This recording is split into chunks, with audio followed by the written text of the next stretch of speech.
Olá pessoal, tudo bem? Sejam bem-vindos a mais uma aula de teoria e prática de controle 1. Hoje a gente vai falar sobre a resposta dos sistemas, como que a gente vai especificar as respostas dos sistemas, né? Então a gente tem que mudar uma linguagem, colocar uma linguagem de projeto, né? A respeito de conceitos que são úteis nos projetos, né? No sentido de que os nossos sistemas de controle vão participar de processos mais complexos, né? Então eu tenho que falar sobre o tempo de subida, o sobressinal do meu sistema, é nesses conceitos que a gente vai falar. E fazer uma relação entre a posição dos polos, né, e como que eu faço matematicamente para que esse sistema chegue naquele resultado. Então são duas linguagens que a gente vai ter que achar uma correlação entre elas e adaptar. Então, por exemplo, quando eu vou falar dentro de um projeto, eu tenho lá um sistema químico, um sistema térmico, quando eu conversar como projetista ou eu avaliar o que precisa para aquele processo, eu vou falar nesses conceitos de projeto, tempo de subida, tempo de acomodação, sobressinal e assim por diante. Depois eu vou converter esses dados em requisitos de projeto, no sentido de controle, né? Então a posição dos polos e assim por diante, para que eu possa projetar e atender aqueles requisitos de projeto. Ok? Esse é o contexto da aula que a gente vai avaliar hoje, tá bom? Bom, sempre lembrando, pessoal, que a gente está falando agora sempre de sistemas realimentados, tá? Então, quando eu falar para vocês aqui, como é que é o requisito de projeto, o sobressinal do projeto, significa qual é o comportamento dele em malha fechada, tá? Então não é mais o comportamento só da G aqui, é do C com o G em malha fechada, tá bom?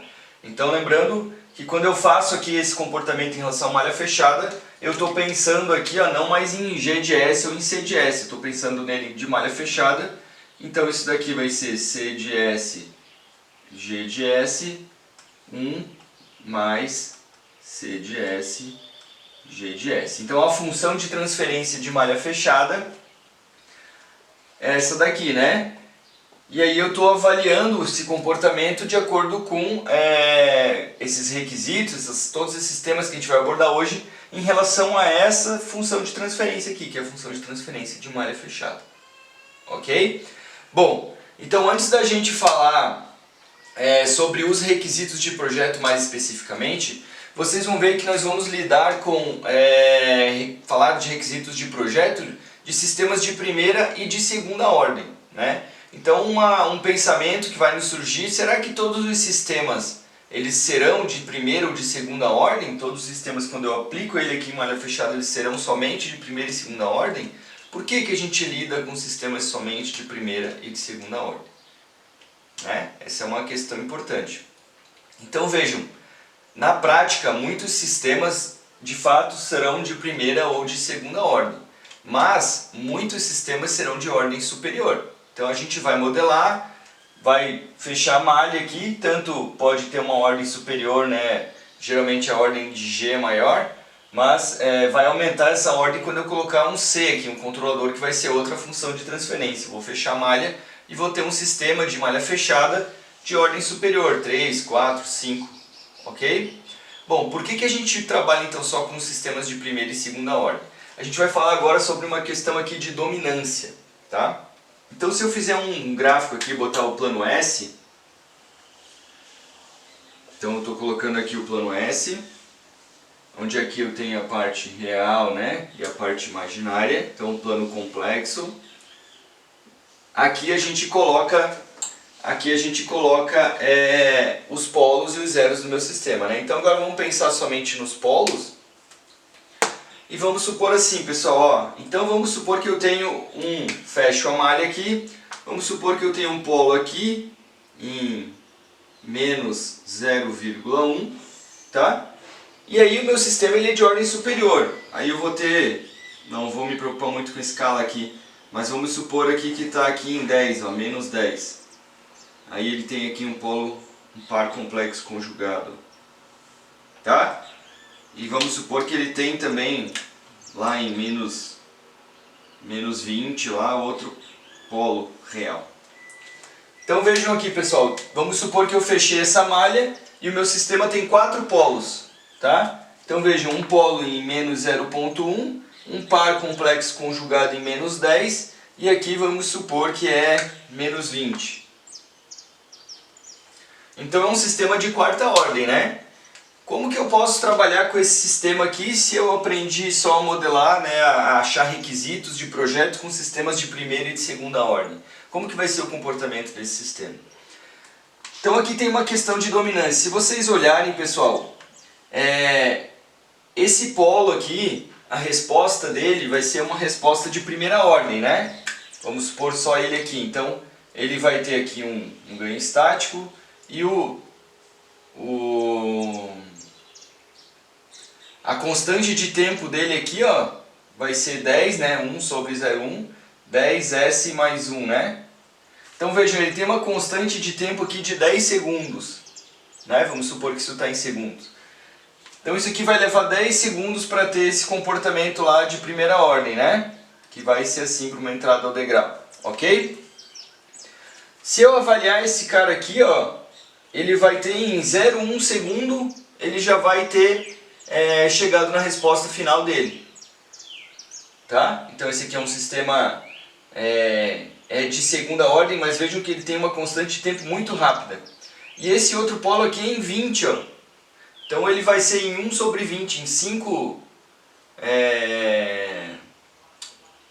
50 milissegundos, né? Ele vai atingir esse pico aqui. Então vejam que, lembrando, né, se eu fizer a resposta, a transformada inversa disso daqui, transformada de Laplace inversa, eu vou ter lá aquelas exponenciais todas que estão se somando, né, com constantes.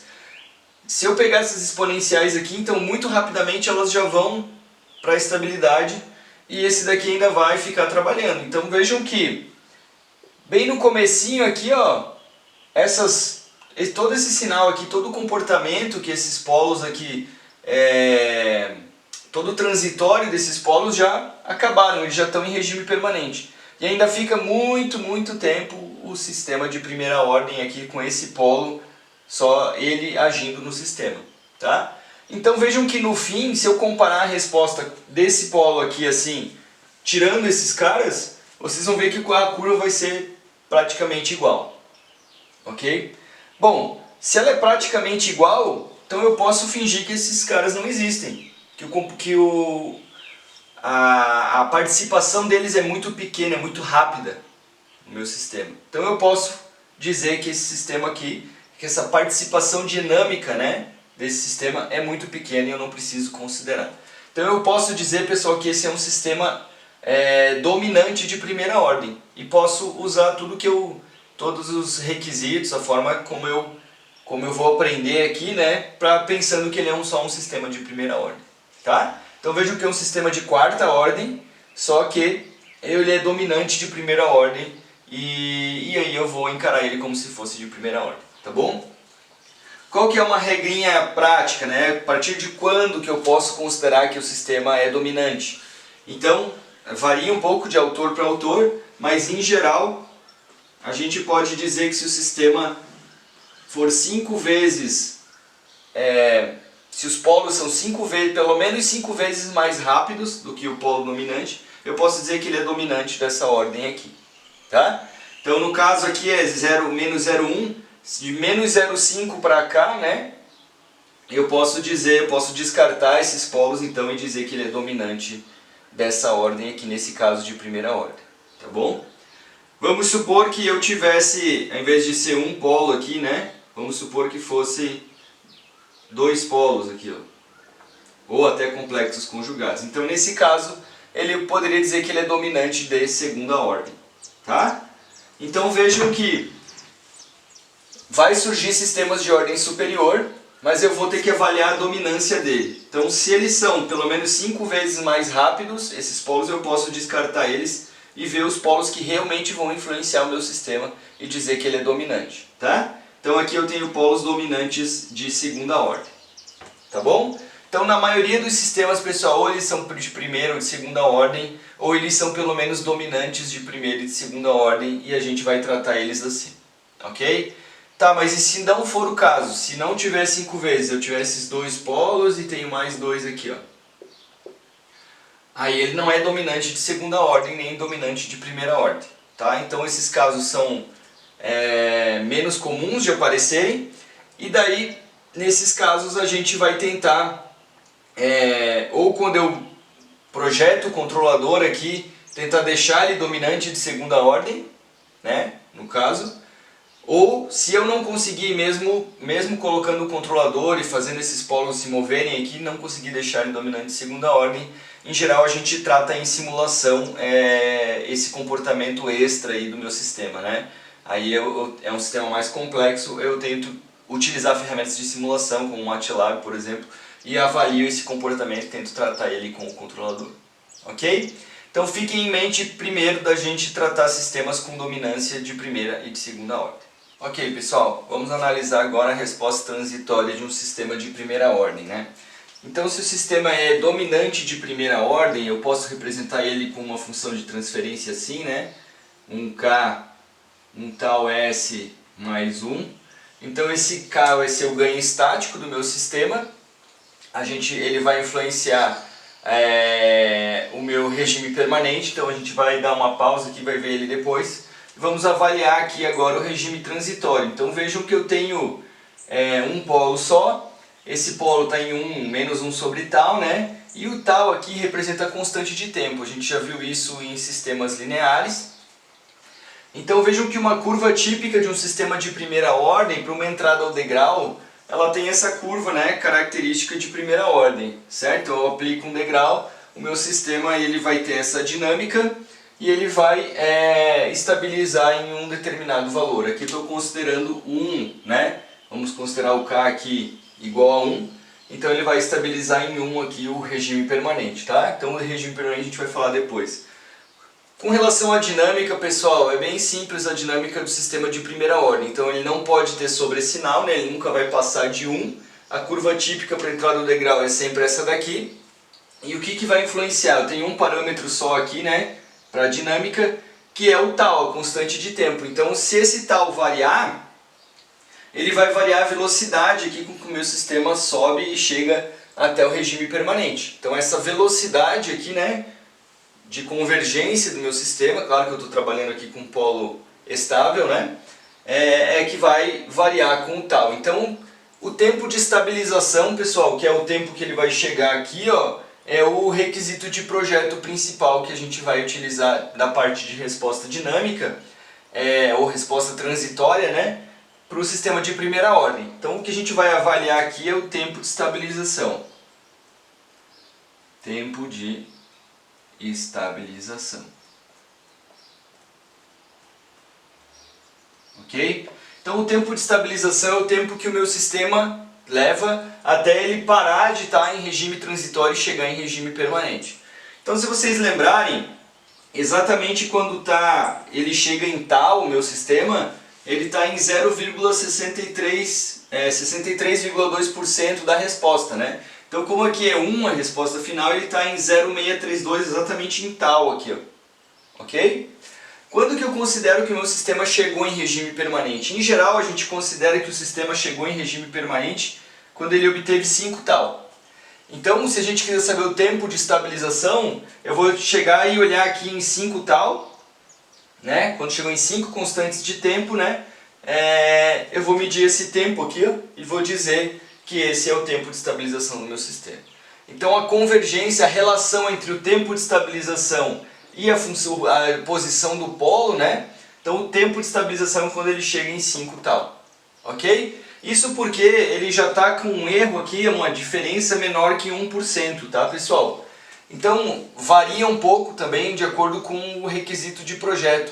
Tem algumas vezes que a gente vai ver assim, o tempo de estabilização pelo critério de 2%. Então é quando ele chegou em uma faixa de pelo menos 2% da resposta e não sai mais. Então eu pego e coloco aqui, ó, mais ou menos 2%, que vai ser de 0,98 a 1,02, né? E daí eu olharia 4 tal, ó. 4 tal é o critério de 2%. Se eu quiser o critério de 5%, eu uso 3 tal, tá? 3 tal, 5%. E se eu quiser saber um critério que seja menor do que 1%, ou seja, um critério que a gente assume que realmente chegou lá, é mais apertado, eu trabalho aqui com 5 tal, tá bom? Então a relação é direta aqui com o tal, em geral a gente usa 5 tal para sistemas de primeira ordem, mas se eu trabalhar com critérios de 2% ou 5%, só tenha em mente que eu vou trabalhar com 4 tal ou com 3 tal. Isso aqui a gente vai usar bastante para sistemas dominantes de segunda ordem, esses critérios de 2% e de 5%, ok? Então sistemas de primeira ordem bem tranquilo, a gente trabalhando aqui com a resposta ao degrau, o único critério de resposta transitória que eu vou utilizar então é o tal. Lembrem que eu fechei a malha e cheguei num sistema dominante de segunda ordem, de primeira ordem malha fechada. E aí o meu requisito de projeto vai ser tempo de estabilização do transitório. E aí eu vou avaliar o tal, se eu puder escolher com o controlador a posição desse tal aqui, né, se ele for uma função do controle. Eu posso escolher então um valor de tal que dê o tempo de estabilização necessário para o meu projeto. Tá? Essa aqui vai ser a temática. A gente vai trabalhar bastante sobre isso, hoje a gente está falando mais dos requisitos em si, depois como que eu faço para o controlador agir para que chegue com para que ele obtenha, né, o requisito desejado de projeto. Tá bom? Então vamos ver agora os sistemas de segunda ordem. Beleza, pessoal, agora vamos tratar a resposta transitória de sistemas dominantes de segunda ordem, tá? Então se o meu sistema de malha fechada ele é dominante de segunda ordem, a gente pode aproximar, né, por essa forma genérica de segunda ordem que a gente viu lá em sinais sistemas lineares, onde eu tenho ωn ao quadrado, s quadrado mais 2xi ωns mais ωn ao quadrado. Então se vocês lembrarem, ωn é a frequência natural não amortecida e o xi aqui é o coeficiente de amortecimento, tá? Então a gente já viu uma relação lá em sinais sistemas lineares, né? A gente viu como se eu trabalhasse com o xi eu poderia ter os diferentes tipos de resposta de sistema de segunda ordem. Então se ele for maior que 1, eu tenho um sistema que ele é super amortecido, né? Então vejam que ele não vai ter oscilações, tá? Se ele for o xi igual a 1, ele vai ser criticamente amortecido, né? E se o meu sistema for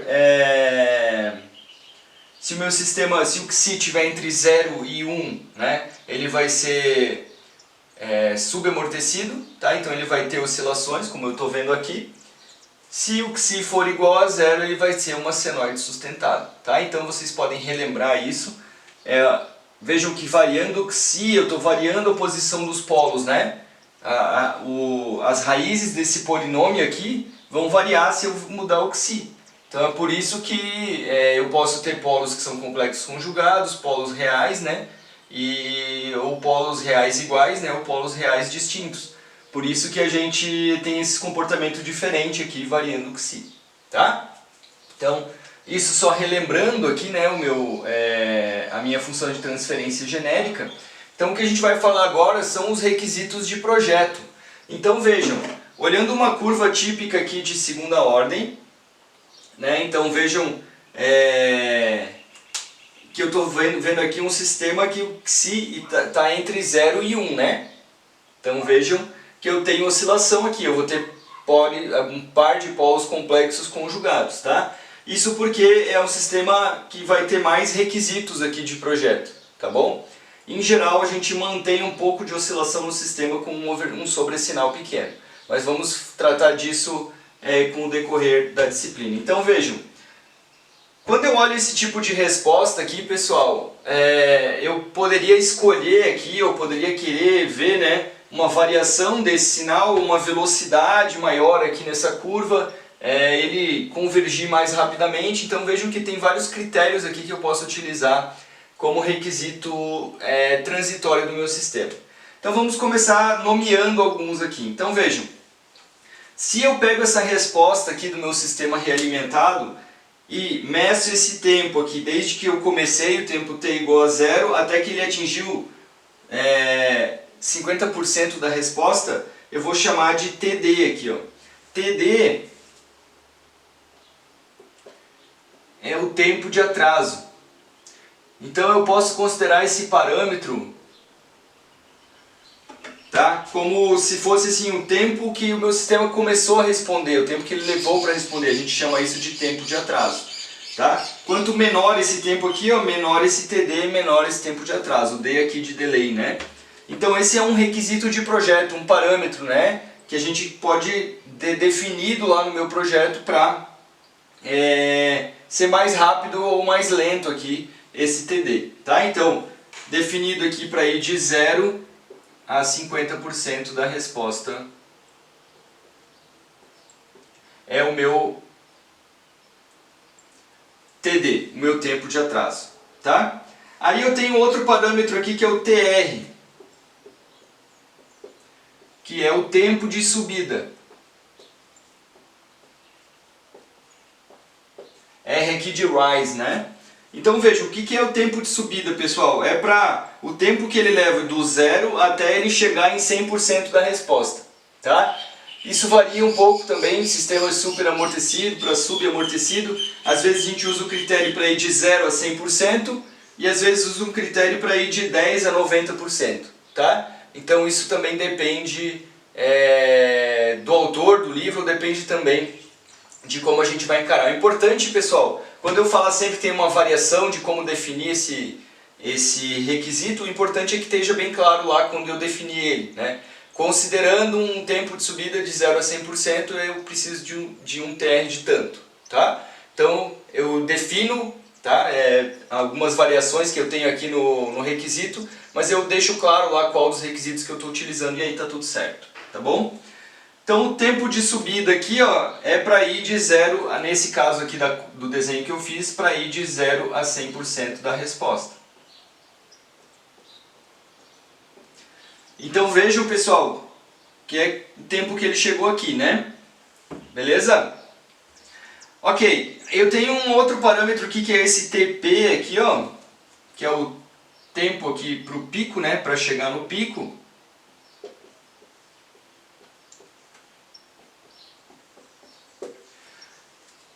O tempo de pico, pessoal, então é de 0 até ele chegar no valor máximo. Ó. Vejam que não tem nenhum valor maior do que esse depois. É um sistema estável, é o tempo que ele levou para chegar no pico.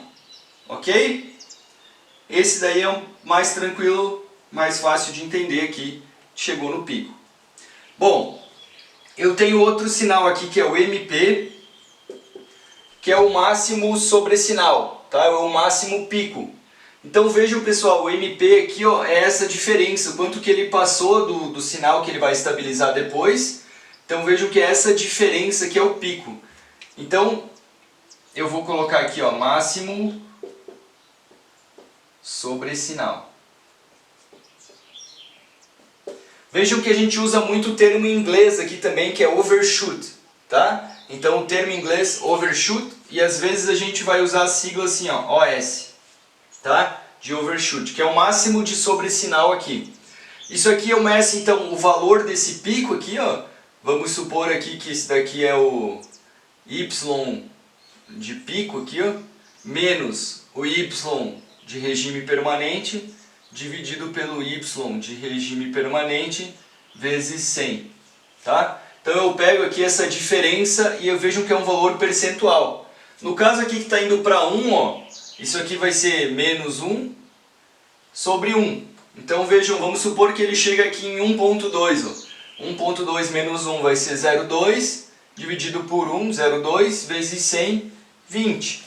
Né? Então seria um sobressinal de 20%. Se ele estivesse chegando aqui em 1.2, tá? Seria um sobressinal de 20%. Então vejam que isso aqui eu estou medindo percentualmente. Os outros aqui eu estou falando em tempo, né? Então, uma unidade de tempo, segundos, minutos e assim por diante. Quando eu falo sobre sinal, eu estou falando em percentual. Então, se a resposta chegasse em 1.2, teria um 20% de sobressinal ou 20% de overshoot. Tá? Vejam que esse cara aqui está intimamente relacionado com o XI, né? E ao ponto que se o sistema for super amortecido, ele não vai ter sobressinal, né? O sobressinal vai ser 0. Tá bom? Beleza, depois a gente vai ver como calcular alguns desses requisitos de projeto baseados no XI e no ômega n. Então esse é o sobressinal.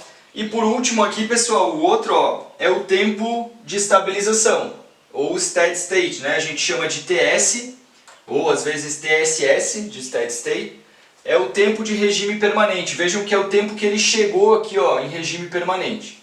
Tá? Então, como eu falei para vocês no sistema de primeira ordem, a gente usa aqui, vamos supor que é um critério de 2%. Então você faz aqui 2%, ó, 0,98 a 1,02. Quando ele entra nesse requisito em 2%, ou 5%, ou 1%, ele entra e não sai mais. Eu marco esse tempo aqui e ele é o tempo que ele levou para estabilizar. O tempo que ele levou para chegar em regime permanente é o TS aqui. Tá? Então TS, vou colocar aqui do lado, tempo de estabilização, ou tempo para chegar no regime permanente. Tá? Ok, pessoal, então esses são os requisitos de projeto. Vejam que quando vocês forem projetar um controlador, não vai dizer assim, eu quero os polos dominantes de segunda ordem em menos 1 mais ou menos 5J. Não vai ser assim, né? A gente vai conversar lá com o engenheiro químico, ou vai entender uma planta, né? Vai conversar com o engenheiro mecânico. Ah, a planta tem que ser assim, né? O drone para voar ele tem que ter uma resposta dinâmica lá, um tempo de estabilização tem que ser menor do que 100 milissegundos, senão o drone cai. Então vejam que eu vou conversar sobre o projeto a partir desses requisitos aqui. E aí a gente vai aprender a converter para esses requisitos de projeto de controle. E daí sim, com uma linguagem nossa que a gente entende para fazer o projeto. Tá? Então esse aqui é o requisito de projeto que a gente vai conversar com as pessoas externas para entender como é que o meu sistema tem que se comportar. Tá bom? Beleza, esses são os conceitos. Agora vamos ver como que a gente pode obter o cálculo deles a partir do Xi ômega n. Então vou pegar aqui ó, e vou anotar aqui para vocês. Vamos pegar alguns aqui, né? Vou apagar esses.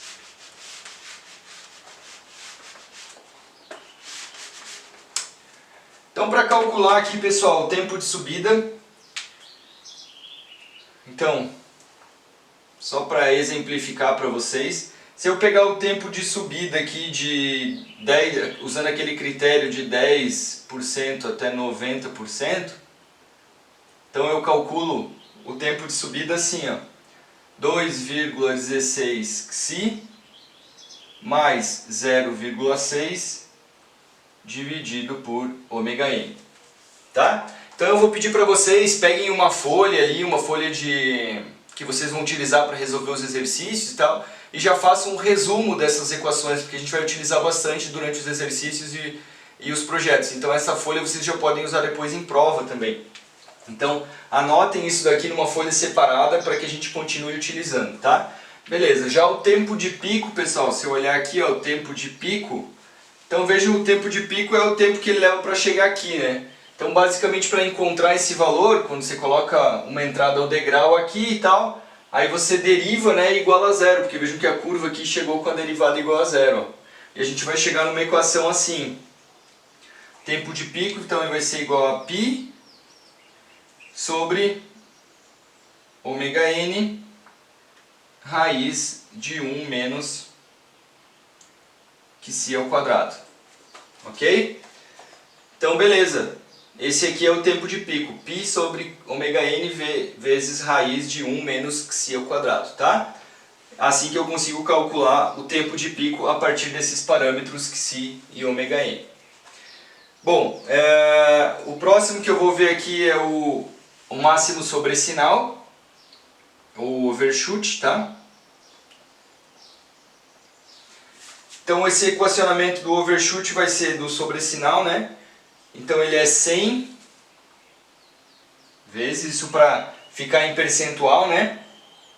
E na menos π Xi, E na menos π Xi, dividido por raiz de 1 menos Xi ao quadrado. Tá? Deixa eu diminuir esse Xi aqui de cima. Então vejam aqui, pessoal, o overshoot ou o máximo sobre sinal é 100 vezes E elevado na menos π Xi raiz sobre raiz de 1 menos xi ao quadrado. Vejam uma coisa importante aqui, tá, pessoal? Que o sobressinal depende só do xi, não depende do ômega n. Então é bem importante, a gente vai usar muito essa equação, porque daí eu encontro o xi, a partir do xi eu encontro o ômega n, tá? Então eu consigo fazer as duas coisas. Eu posso isolar aqui também e ter o sobressinal em função do xi, tá? É só eu aplicar aqui logaritmo natural, né, ln dos dois lados da igualdade, ó, e isolar o xi, tá? Aí eu vou ter algo assim, ó. Xi é igual a o módulo aqui, né, de ln, logaritmo natural, mp sobre 100, raiz de π ao quadrado, ln de mp sobre 100 ao quadrado. Ok? Então vejam que eu quero saber qual é o xi a partir do sobressinal. Eu quero ter um sobressinal de 20%. Então você coloca 20 aqui e 20 aqui, ó, 20 sobre 100 vai dar 0,2, 0,2. Calcula o logaritmo natural, π ao quadrado, raiz. Vocês vão chegar aqui, inclusive, ó, se a gente colocar um xi, um sobressinal de 20%, eu vou precisar de um xi de 0,456 aqui, tá? Então só para ilustrar para vocês essa aplicação. Então eu posso saber o sobressinal a partir do xi, ou dado um sobressinal eu encontrar o xi aqui. Ok? Beleza. Geralmente, pessoal, a gente tenta deixar o xi em torno de 0,4 até 0,8, tá? Que é um sobressinal aceitável. Vejam que o 20% está aqui dentro, né? 0,456. Então a gente tenta deixar para o sistema não ficar nem tão lento nem tão rápido, a gente tenta deixar um xi em torno de 0,4 a 0,8, tá? É um valor assim, uma regrinha prática que a gente utiliza bastante, tá? E por último aqui, pessoal, o tempo de estabilização, que é o TS, tempo que ele vai chegar aqui. Então a gente vai usar, se for um critério de 5%, TS 5%, vai ser 3 sobre xi ômega n, que eu vou calcular o tempo de estabilização. Se for um critério de 2%, TS 2%, 4 sobre xi ômega n. Então vejam que eu estou multiplicando aqui pelo número de constantes de tempo, né? Então é como se a constante de tempo aqui, na verdade, né? A constante de tempo é 1 sobre xi ômega n. Então 3 constantes de tempo 5%, 4 constantes de tempo 2%. A gente costuma usar em sistemas dominantes de segunda ordem algum desses dois critérios, tá, pessoal? De 5% ou de 2%. Ok? Bom, então, se a gente entender aqui o que representa cada um desses requisitos de projeto transitórios, eu já tenho agora achar uma relação dele com xi ômega n, tá? Então, em projetos, pessoal, vai aparecer lá, eu tenho um projeto de controle. Eu quero que meu sistema seja estável, e os requisitos transitórios são, eu quero um sobressinal menor que 20%, um MP menor que 20%, e eu consigo encontrar o xi, ó, defino qual valor eu quero. Eu quero um tempo de estabilização menor que 1 segundo. Então, se eu tenho um xi, eu coloco o valor dele aqui, eu coloco que eu quero 1 segundo aqui, acho um ômega n. E aí eu sei qual é a função de transferência de malha fechada que eu tenho que chegar. E a partir disso eu consigo projetar um controlador, né? A gente vai ver as ferramentas para projetar o controlador e atingir esses requisitos de projeto, tá? Então eu vou decidir, eu faço o modelo do meu sistema, eu fecho a malha, eu chego numa função de transferência aqui de segunda ordem, dominante de segunda ordem. Eu vou pegar os requisitos de projeto e vou ver qual que é a função exata que eu tenho que chegar e vou tentar mexer no controlador para atingir esses requisitos, tá? Isso vai ficar mais claro quando a gente estiver projetando, né, fazendo exercícios de projeto, mas hoje a gente precisa ficar com a ideia desses requisitos aqui, o que eles representam na curva e como que eu posso calcular eles. Então anotem essas equações aqui, a gente vai usar elas bastante, né? Então é importante que vocês tenham isso de fácil acesso para que a gente vá utilizando e calculando esses requisitos de projeto, tá? Agora a gente vai falar um pouco sobre requisitos de regime permanente. Pessoal, agora vamos falar sobre requisito de regime permanente. Aqui é mais tranquilo da gente avaliar, independente da ordem do sistema, tá? O que a gente quer fazer basicamente com o regime permanente? Então o meu sistema ele vai ter uma parte de transitório, que ele vai estar oscilando, seja com dinâmica de primeira ou de segunda ordem. Se o meu sistema for estável, né, em malha fechada, vejam que ele vai chegar num valor e vai ficar estável, né? E aqui ó, eu tenho uma referência, né? Então vejam que eu tenho um erro em regime permanente aqui, que é essa diferença, ó, tá? Esse é o meu erro em regime permanente. Então, o requisito de projeto de regime permanente basicamente vai ser esse erro. Em alguns projetos eu vou dizer assim, eu quero um erro de regime permanente de no máximo 0,1, de 0,2 ou percentual, ou de 20%, 5%, ou então eu quero o erro zero em regime permanente. Eu quero que quando ele chegue em regime permanente ele esteja em cima da referência, né? Ou seja, a gente chama de segmento de referência, né? Tá? Então eu posso ter alguma parcela de erro admissível ou erro zero em regime permanente. Tá? Então o requisito de regime permanente vai ser em relação a esse erro aqui, quando eu já atingi o regime permanente. Veja que eu parei de oscilar, parei de me mexer, não estou mais em regime transitório e eu vou calcular esse erro, tá bom? Perdão. Então vejam pessoal, o erro de um sistema realimentado é aqui, né? Como que eu chego nesse erro do meu sistema? Então eu posso, como eu falei para vocês na aula passada, redesenhar isso aqui, né? Eu chacoalho, esses blocos aqui vão cair. Então vamos ver como é que ficaria isso daqui, né? Eu teria algo assim, ó. E aí os dois blocos aqui embaixo, né?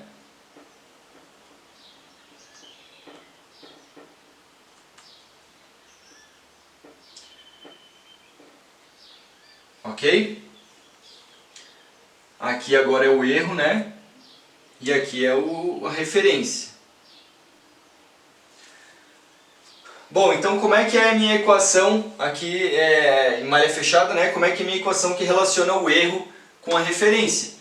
Então, E de S sobre R de S, vou colocar aqui no cantinho para não precisar apagar depois. Então ele vai ser 1 sobre 1 mais CG.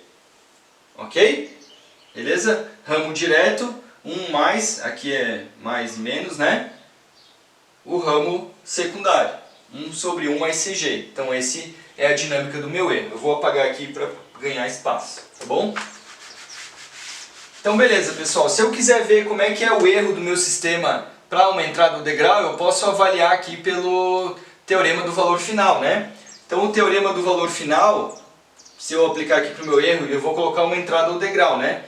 Então ele vai ser isso aqui, o limite de S tendendo a zero, de S vezes, aí eu vou colocar o meu erro aqui, né? 1 sobre 1 mais CG. Ok? E a entrada do degrau aqui, 1 sobre S. Ok? Beleza. Se vocês olharem, pessoal, como eu tenho uma entrada do degrau aqui, ó, vai se cancelar isso daqui, né? Entrada do degrau e 1 sobre S. Então, basicamente, pessoal, o meu erro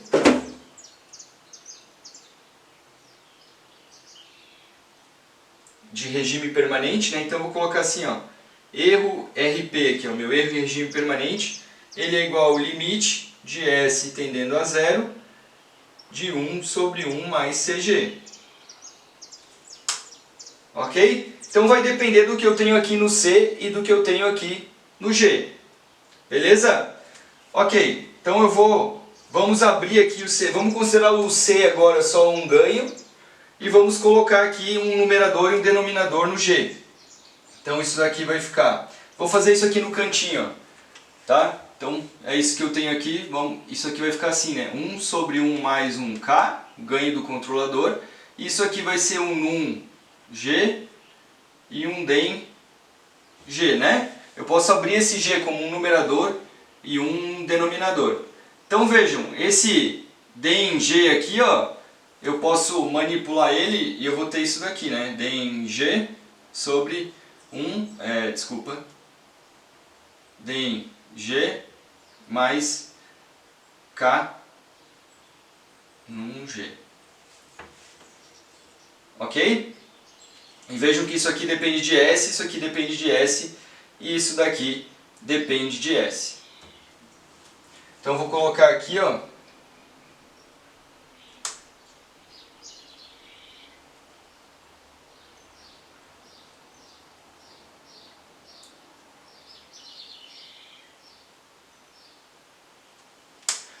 Ok, pessoal, então vejam que esses valores aqui, ó, o D em G e o num G são valores que dependem de S, e o K é simplesmente um ganho, tá? Então vejam só vocês, se o meu sistema ele é estável, né? Se o meu sistema é estável e eu estou aqui considerando que não tenha nenhum integrador no meu sistema, não tenho nenhum polo em zero, quando eu trocar o S por zero aqui, ó, S tendendo a zero, isso aqui vai dar uma constante, isso aqui vai dar uma constante, certo? Mais um ganho aqui vezes uma constante. Então vamos supor aqui que eu tenho assim, ó. Vamos supor assim, S mais 2, aqui vai ser então S mais 2, o ganho vai ser 1, e aqui vamos supor que é S mais 1. Tá? Então o denominador aqui, ó, S mais 2, o numerador S mais 1 e o ganho aqui K igual a 1. Vejam que quando eu coloco S igual a 0, ó, 0, 0, 0, isso aqui vai dar 2, né? 2 terços, tá? Então vejam que o erro aqui vai para 2 terços, ou 0,667 aí, né? Então vejam, pessoal, esse erro aqui é um erro constante, tá? Teria algum erro assim, ó. Beleza? Bom, vejam que se eu falei para vocês aqui que eu poderia ter deixado esse KP aqui, né? Então esse K aqui, ó. Então eu poderia mexer nesse ganho e daí vejam que se eu mexer nesse ganho vai mexer no erro. Então se eu mexer no controlador aqui, mexer no ganho desse controlador, eu posso variar esse erro aqui, ó. Mas ele sempre vai ser uma constante, né, pessoal? Esse erro não vai para zero, ele vai estar sempre uma constante que eu vou estar multiplicando aqui. Ok? Beleza. Agora olha só. Vamos supor que o meu sistema ele tem um polo em zero. Tá? Então vamos supor aqui que o D em G ele tem um S aqui, ó. Então se ele tiver aqui dentro um S, então vamos supor que ele é assim, ó, S, S mais 1, S, S mais 1, mais um K, S mais 2. Então vejam, quando o S tende a zero, isso aqui vai para zero, né? E aqui embaixo, 0, e aqui vai ficar 2K, né? Que é uma constante, ou seja, isso aqui tudo vai para zero. Então, pessoal, vejam que se eu tenho um polo em zero aqui na minha G, ou no meu denominador de G, né? Um polo, um integrador, um polo em zero, o meu erro em regime permanente é zero para entrar do degrau. Tá? Então aqui, pessoal, isso aqui é importante, ó. Se aqui dentro de G ou no denominador de C, né? Porque vejam que se o meu controlador tem um numerador e um denominador, aqui é ser D em C e aqui D em C, né? Então se eu tiver um integrador ou na G, ou eu posso colocar ele na C, eu consigo ter erro zero em regime permanente para entrar do degrau, tá? Então a gente até costuma classificar esses sistemas, tá, pessoal? Se a G de S não tem integrador, se ela em malha aberta, se ela não tem polo em zero, a gente diz que ela é do tipo zero. Se ela tem um polo em zero, um integrador, a gente diz que ela é do tipo 1. Tá? Então vejam, se eu tenho um integrador, ela é do tipo 1. Na minha planta, eu nem preciso, se eu quiser erro zero em regime permanente, para entrada degrau, eu não preciso colocar o integrador no controle. Tá aqui, ó. Né? Esse caso aqui, ó. Tá? Então eu já tenho erro zero em regime permanente.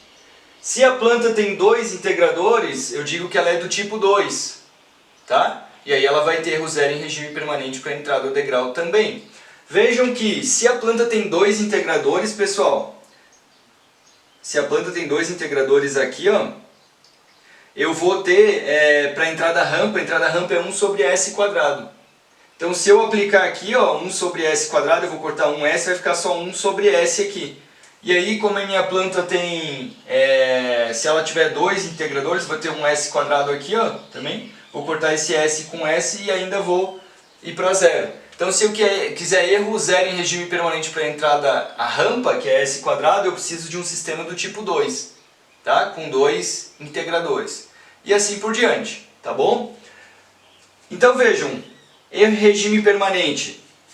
Para um sistema do tipo 0 aqui vai ser uma constante para a entrada do degrau, tá? E essa constante vai depender aqui, ó, do valor do ganho e do valor aqui dessa constante que eu tenho do erro estático da planta, né? Que é uma relação entre num-G e dEng, que é quando o S tende a zero, tá? Então aqui eu consigo calcular o erro em regime permanente. Se eu quiser erro zero em regime permanente, eu tenho que ter um integrador, ela tem que ser do tipo 1 aqui, ó. Se ela for do tipo 0 e eu quiser erro zero em regime permanente, eu posso colocar um integrador no controlador, tá? E eu vou ter o mesmo efeito. Então, como que eu calculo o erro em regime permanente? A gente faz esse procedimento aqui, que eu fiz para vocês. A gente pode até definir ela como um ganho, né, pessoal? O erro em regime permanente. Isso aqui é o denominador G de 0, ó, vejam. G de 0, né? Ou seja, com S igual a 0, tá? Então isso aqui é uma constante, uma constante, uma constante. Eu posso ajustar o K para ter o erro estático que eu quiser, tá bom? Então basicamente requisitos de regime permanente é em relação ao erro estático e eu posso ter esse erro estático com algum valor qualquer, que é definido no meu projeto, ou se eu tiver erro zero, aí eu tenho que avaliar o tipo do meu sistema e eu colocar ou não integradores aqui no meu controlador de acordo com a natureza da planta de malha aberta. Tá bom? Então, em resumo isso, para regime permanente, acho que a gente conseguiu cobrir o regime transitório para sistemas dominantes de primeira e segunda ordem e a gente conseguiu cobrir agora os requisitos de regime permanente dos sistemas. Ok? Então era isso, até a próxima aula.